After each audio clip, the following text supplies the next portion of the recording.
തീരു കിടപ്പുണ്ട്.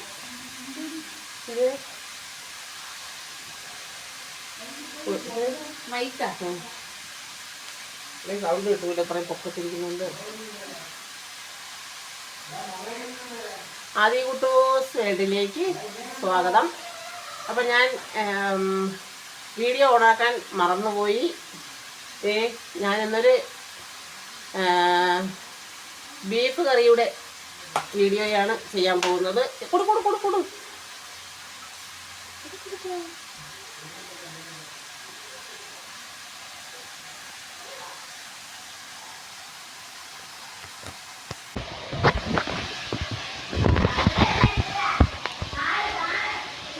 അപ്പം ഞാനിന്ന് ചെയ്യാൻ പോകുന്നത് ഒരു ബീഫ് കറിയുടെ വീഡിയോയാണ്. അപ്പം ഞാൻ ഇത്രയും നേരം ബീഫൊക്കെ ഞാൻ ഈ കുക്കറിൽ 2-3 വിസിലൊക്കെ അടുപ്പിച്ച് വെച്ചിരിക്കുകയാണ്. അപ്പം ഞാൻ അതിന് ശേഷം ഉള്ളിയും വെളുത്തുള്ളിയും ഇതെല്ലാം റെഡിയാക്കിക്കൊണ്ടിരുന്ന സമയത്ത് അരി വാർത്ത അടുപ്പിൽ നമ്മുടെ അലായിലെ ഉരുളി എടുത്തങ്ങ് ഇറച്ചി വയ്ക്കാനായിട്ട് അടുപ്പി വെച്ചിരുന്നു. ഉരുളി ചൂടായി നല്ല ഇതിലിരുന്നത് കൊണ്ട് പെട്ടെന്ന് തന്നെ ഞാൻ എണ്ണ ഒഴിച്ചു, കടുവൊക്കെ ഇട്ടു. അപ്പോഴാണ് ഞാൻ ഓർമ്മിക്കുന്നത്, അയ്യോ ഞാൻ വീഡിയോ എടുത്തില്ലല്ലോ എന്നുള്ള ഒരു ഇത് പെട്ടെന്ന് ഓർമ്മ വരുന്നത്. അങ്ങനെ ഈ അടുപ്പിലേക്ക് വെച്ചിരിക്കുന്നത്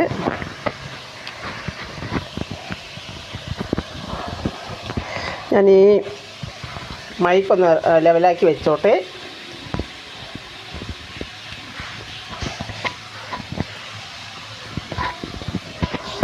അപ്പം ഞാൻ എണ്ണ ഒഴിച്ചു, അതിലേക്ക് കടുവിട്ടു, കറിവേപ്പിട്ടു, അതിനുശേഷം കുറച്ച് തേങ്ങാക്കൊത്തിട്ടു, പിന്നെ വെളുത്തുള്ളി, ഇഞ്ചി, പിന്നെ ചെറിയ ഉള്ളി, സവാള ഇതെല്ലാം ഇട്ട് വഴറ്റാനായിട്ട് കുറച്ച് ഉപ്പൂടെ ഇട്ട് വഴറ്റാനായിട്ട് വെച്ചിരിക്കുകയാണ്.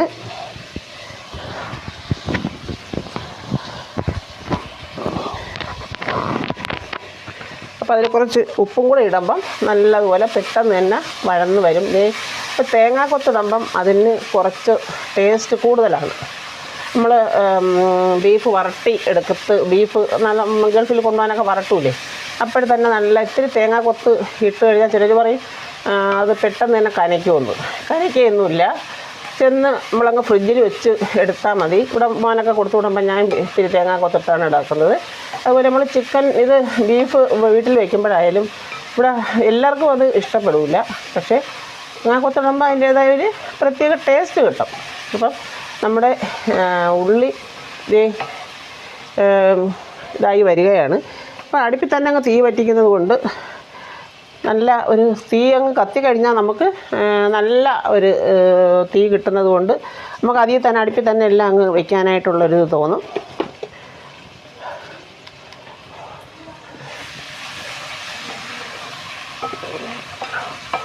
അപ്പം നമുക്കിനി ആവശ്യത്തിനുള്ള പൊടിയിടാം.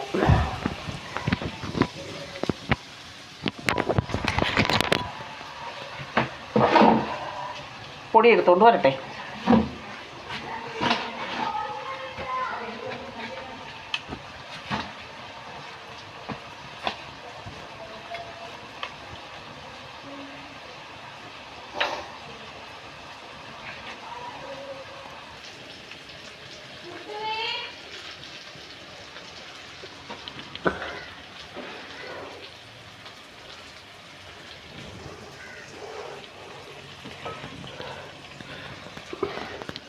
അപ്പോൾ ഇനി നമുക്ക് ഒരു തക്കാളിക്കയും കൂടെ കട്ട് ചെയ്തിട്ട് കൊടുക്കാം.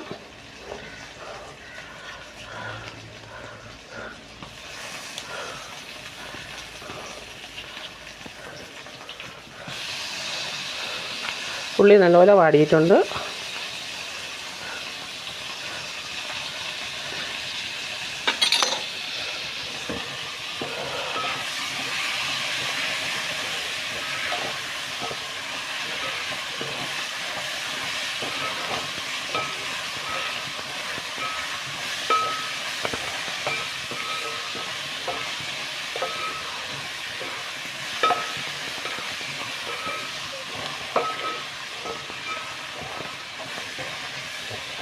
ഇനി നമുക്ക് ആവശ്യത്തിനുള്ള പൊടി ഇടാം.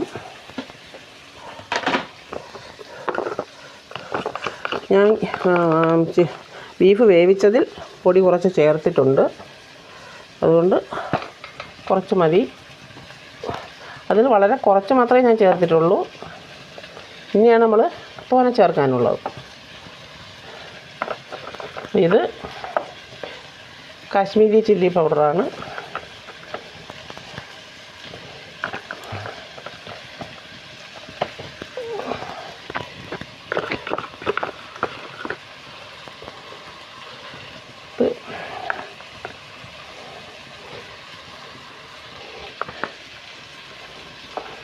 അപ്പം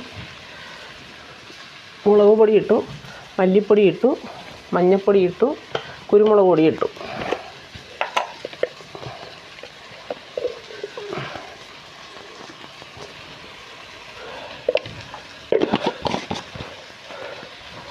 ഇനി അതിട്ടൊന്ന് നല്ലപോലെ വറക്കാം.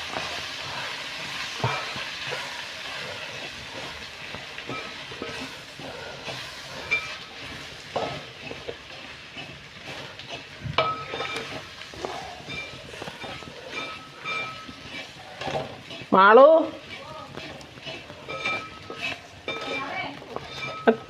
കഴി വയ്ക്കാന്ത് ഇപ്പോൾ വരും.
അപ്പോൾ നമുക്ക് വേവിച്ച് വെച്ചിരിക്കുന്ന ബീഫ് അതിലേക്ക് കൈ കൊണ്ട് എടുക്കത്തില്ല, പക്ഷേ തട്ടിയിടാം.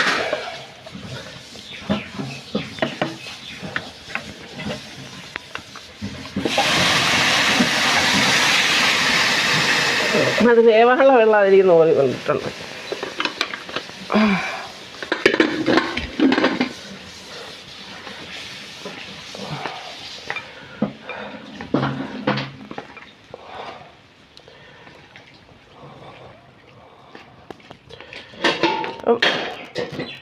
നമുക്ക് ബീഫ് എപ്പോഴും നമ്മൾ വേടിക്കുമ്പോൾ കുക്കറിൽ ഒരു 3-4 വിസിലടിച്ച് വേവിക്കുമ്പോൾ നല്ല മയം കിട്ടും.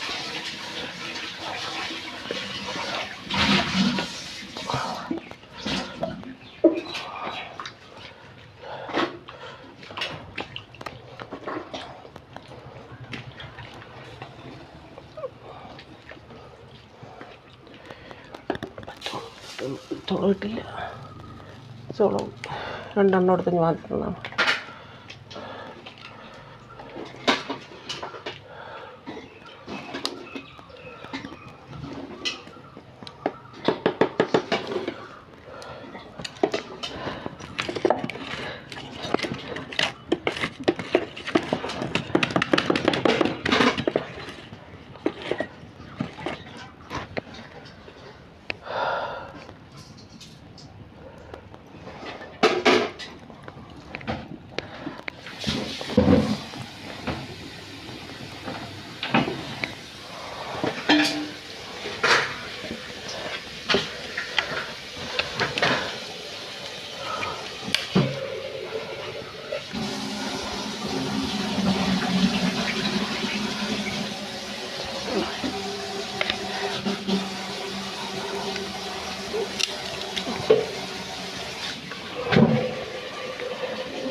ഇപ്പം ഇറച്ചി അതിൽ തന്നെ ഒരുപാട് വെള്ളം നമുക്കിനി അതിൽ കിടന്നൊന്ന് നല്ലപോലെ ഇതാവട്ടെ. നമ്മൾ 3-4 വിസിലടിക്കുമ്പോൾ തന്നെ ബീഫ് ഒരുവിധം വെന്ത് വരും. ഇനി നമുക്ക് ഇത്തിരി അതിൽ തന്നെ കിടക്കട്ടെ. എന്നിട്ട് നമുക്ക് ആവശ്യത്തിന് വെള്ളം ചേർക്കാം.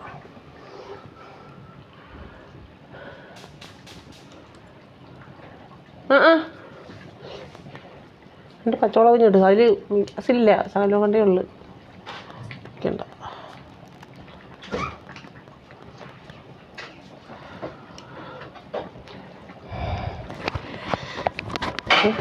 അതങ്ങ് അടച്ചിടാം.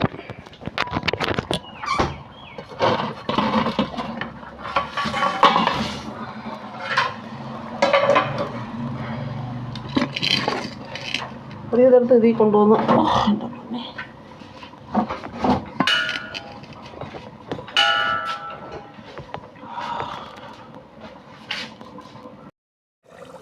നമുക്ക് നമ്മുടെ ബീഫ് എന്തായെന്ന് നോക്കിയാലോ.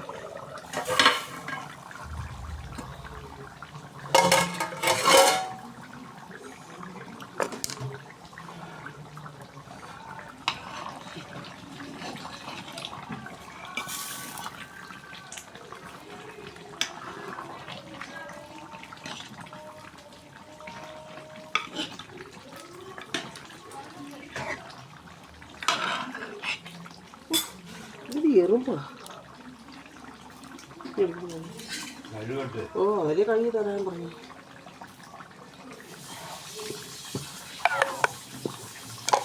ചാർജും ബില്ലൊന്നുമില്ല. 10%.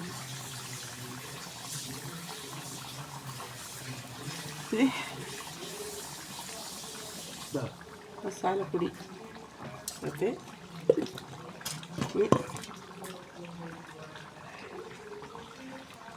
നമ്മുടെ വീട്ടിലെ നാടൻ മല്ലിയില.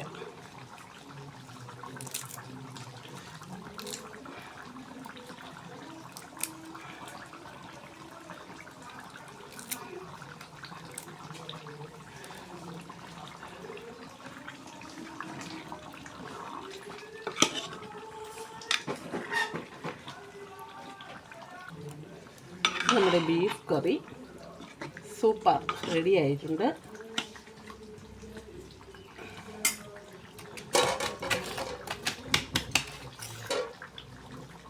സുരേണ്ണ കയറി പോയാ? അവിടെ ഇതൊന്നും നോക്കിയാണെണ്ണ ഇറക്കട്ടാന്ന്. ഇപ്പം നമ്മുടെ ബീഫ് കറി റെഡി ആയിട്ടുണ്ട്. സൂപ്പറല്ലേ? വന്നു, ശബ്ദം വന്നു.